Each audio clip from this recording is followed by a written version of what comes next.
Welcome back to Sunny Shay's Social Experiment. And tonight on the show, we've been discussing a topic which, unfortunately, even in this day and age, it does divide people. We've been discussing the LGBT community, and we've been speaking to 4 individuals who have never met before. They do not know each other's backgrounds, they do not know each other's ethnicities, they do not know each other's religions. They are called Mr. Orange, Mr. Blue, Mr. Green, and Mr. Red. And tonight we've asked them a question which they've been expanding on. Just before we went to the break, Mr. Red asked Mr. Green, what would you do if you found out that your son was gay? You've given us your response, Mr. Green, which is you would not accept it because you do not believe that you can be born gay. Just before we went to the break, Mr. Red, there was a lot you wanted to say, so we're going to pick up on that. How would you like to respond? One question I do have for Mr. Orange is if you talked about violence to your child. No, that was Mr. Green. Sorry, Mr. Green. Yeah. Sorry, apologies, Mr. Orange. But Mr. Green said he's quite happily going to slap his son if he was gay. Would you go and hit your wife then? Because the thing is, for what reason? Well, I don't know. If she was lesbian or bisexual. Okay, so now this is If where she I was a think... lesbian or a bisexual, then why has she married me? So it happens, my friend, because it's narrow-minded. A lot of Asian men marry women. But It's the out other of peer pressure. point I was going to say, I get a lot. I never got married out of peer pressure. I'm just. No, he's saying about the women. Generic. Okay, sorry. I've got. Can I ask this question? I mean, like, in this day and age, we've got Mr. Green, and he's not a lone voice in what his rhetoric is and what he thinks like, okay? He's not alone in that. And as a result, how do we open up the conversation where we can sit around a table, and Mr. Green is still here, he's not gone anywhere, he still, believes what he believes, and you guys believe what you believe. At some point, we need to all get on and give the voice to people who haven't come out and need to come out, or just discover who they are. How do we do that? Mr. Blue, let me ask you. Well, we're talking about religion, and unfortunately we can't get away from the religious aspect of it, because a lot of people who identify as LGBT, and especially in the South Asian or Asian communities, a lot of them that you talk to, and they say they can't tell their family, they can't tell their parents, they can't tell their extended family, blah, blah, blah. And a lot of it comes down to because of religious reasons, because they'll say the Quran tells them, or the Guru Granth Sahib tells them, and it's like, well, have you read it? Have you translated it? Have you interpreted it?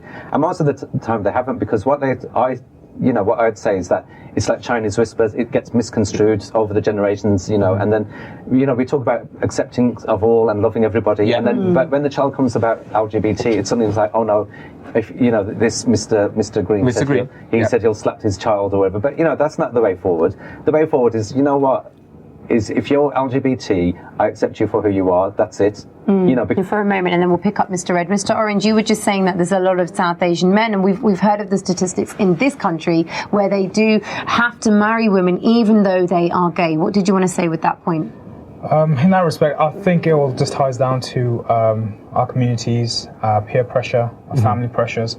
I personally know men who are gay and they've married women. And they're known as marriages of convenience. Exactly, and they stick to them just out of the respect for family and their. It's a shame on the women. The women shouldn't have to go through that. I'm not saying it's fair, and that really needs to stop. But we've got a support network now. You've got in Islam, you've got imams that some of them will support you if you wanna come out, if that's what you want to do. You've got that support channel there, and as you said, the LGBT community, it's there. That's exactly what it's there for. Admittedly, our own Asian people, they're still kind of held back in terms of coming out and approaching these communities and approaching the relevant people.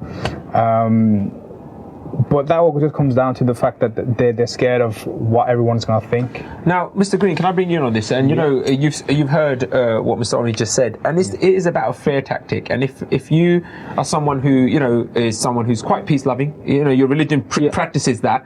Straight up, but thing is that there is a part of you that would resort to violence even if it was your own child, because you don't understand if you call it what you call the choice that he's made or she's made, right? But here's the thing, let me ask you this.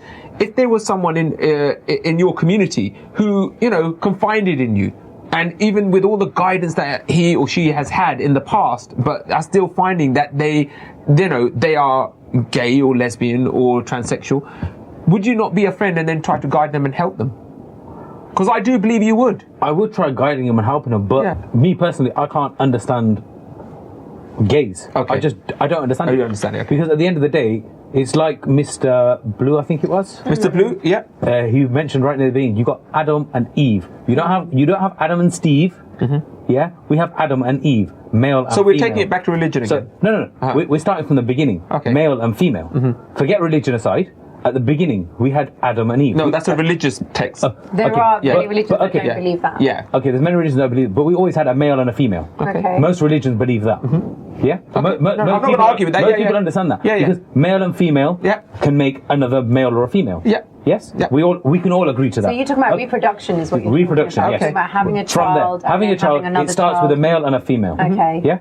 Now, from there, okay, nowadays in this day and age with the current technology, now females can get pregnant with donated eggs. Yeah. Yes, that's Okay, but that's not a natural process. Well, Yeah. yes, it is. Well, what if You're it's able for to have a people who child. can't have a child? Then that was the only option that they have. It's not the natural reproductive. Mr. Red, Can comment I- on this. can I chime in Okay, just go real quick? ahead, Yeah. Mr. Orange, and then we're going to get Mr. Red on this as well. I agree with you on some aspects, as you know, we're playing God in that sense. Yeah. But do you think it's fair that women shouldn't be allowed to have children? No, I'm not saying that. But what I'm saying is, at the end of the day, if a male and female together should make a child, why should we allow two males to bring up a child when realistically everybody says that, okay, I know it doesn't currently happen, but a lot of children don't have a mother, or a lot of them don't have a father. They're still brought up okay, but to have two fathers, it then puts into that child's head that, you know what, for me to have two males or two females as a parent is right, which realistically, from my view, is wrong. Okay, we're going to now Mr. Orange, and then we're coming to Mr. Red, because I appreciate Mr. Red, Sorry, you have Mr. been Red. waiting. Go We're ahead, with Mr. Orange. I get where you're coming from in regards to having a mother and father, but being your gender doesn't dictate how good of a parent you are. Yeah. It's about giving that kid a love. Exactly. That's down to the parent, the person themselves. If you're a good person, no doubt that your child will be a product of their environment, and they will therefore be a good person as well. And there's many as a single result. parents out there who are doing a really good job as well. Yeah, Just to exactly. that At the end of the day, as I give it to them all day long. Okay. Now, what you just said about single parents. Now, being a single parent, the child only has one gender to be with. For example, the father or the mother. relate to, yes. To relate to, exactly. So, how is that any different from having two of the same? But even then, if he's being raised by a father, he still has a female figure lingering around the house, whether it be his grandma, whether it be his auntie. You can still have that if you have two parents who are the same sex. But not all, but it's not. It's Why not can't exactly. you? It's not You exactly could the have same. two women who decide to adopt a child. They are both in a lesbian consenting relationship, and they have parents who are grandparents. I know a child. I know a child Yep. who's been brought up by two separate families. One being brought up by males, one being brought up by females, and they both think it's perfectly normal that say my parents are gay and that's the way I want to be because that's the way it should be. Mr. Red, how would you like to respond to that? Let's allow. Okay. That has what has been drilled into that child's head. Okay. Now, for me, for me, I see that as wrong. Okay, you said that's wrong, Mr. Red. Allow Mr. Red to respond on that, please. I think in this day and age, when there's so many children out there being neglected, abused, without love, I think at the end of the day, if there's someone willing to give a child love, whether they're gay, lesbian, straight, bisexual, black, grey, white, it is a shame to have those kind of views. But I wanted to bring back a previous subject. I don't know if anybody remembered the trial of South Africa, Annie Divani. No, go on, tell us. Annie Divani had a marriage. She was a beautiful girl from Sweden. She married a guy, a millionaire, and it turned out, literally, they went on honeymoon, and she was murdered. Yeah, I remember that. And it turned out that the guy was actually gay. Now, if people and society probably gave that guy support, I mean, I condone what happened, totally condone what happened, but if society had been a bit more accepting, he wouldn't have had a marriage of convenience. What are your views on that? Well, for starters, he didn't just do it because he was gay, also because she was twice as rich as him and she didn't say I've got to actually say, she's a relative of mine, so I know thoroughly about the subject, and it's quite upsetting. And also, you've also got the other case where the other young man, he murdered his wife as well. In fact, he chopped up her body and threw it in the bin because he was gay as well. And it's just as Mr. Red said as well, you know, if society moved away from these viewpoints that you've got quite sort of archaic viewpoints, Mr. Green. You know, but you say archaic, But at the end of the day, these aren't just. you say they're marriage of convenience, but they have a choice to say, well, do you know what? I refuse to get married. No, they don't have a choice because sometimes it's about societal pressures as well as family pressures as well. But if it's family pressures, people like you push them into marriage. No, but here's the thing. I don't push nobody into marriage. No, but I would never choose. But your viewpoints are sort of, you know, going back, you know, over time. See, you say this about Mr. Green, but I disagree with you on that, Mr. Blue, because I think this is the kind of conversation that we're having now, and he's not alone in the way he thinks. And when we're talking about marriages of force, shouldn't we then put children in a... I'm against marriage of force. Can I just make it clear? No, wait a minute. Yeah. Can I make a difference between the various types of marriages? You've got, obviously, you've got the arranged marriages, you've got your forced marriages, you've got your love marriages, and then you've got marriage of convenience, that where you've got two consenting, responsible adults who choose to enter a relationship or a wedding. So now, when you say choose, straight away, this gentleman or this lady has a choice. No, they don't, because it's a marriage of convenience. You're just saying. Yeah, but also a marriage at of the same convenience time, is a forced marriage. No, it's not a forced marriage. It's because they choose to marry. There you go. No, wait a minute. Hold on, let me finish. Okay. It's because they might be gay or they're lesbian, and in order to sort of appease the family, for want of a better word, they will kind of have some kind of contract drawn up or something, because on the surface they appear to be a heterosexual couple, right? But behind the scenes, as it were, they might sort of at weekends or evenings or something lead two very distinct. And so they're trying to keep society happy. Let's get your point. This happened actually in Leicester. There was a priest, a Hindu priest. He married a lesbian. All right.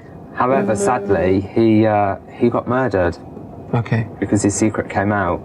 And this was many years ago, but that was a marriage of convenience, and it does take place. With that, we're going to pick up on those points. If you would like to share your views, if you were shouting at the TV whilst you're watching BritAsia TV, and you want to tell us what you think, you can tweet at Sunny and Shay at BritAsia TV. And if you are affected by anything that we're speaking about here on the show, feel free to get in touch with us on any of our social network platforms. Absolutely. We'll be back straight after the break.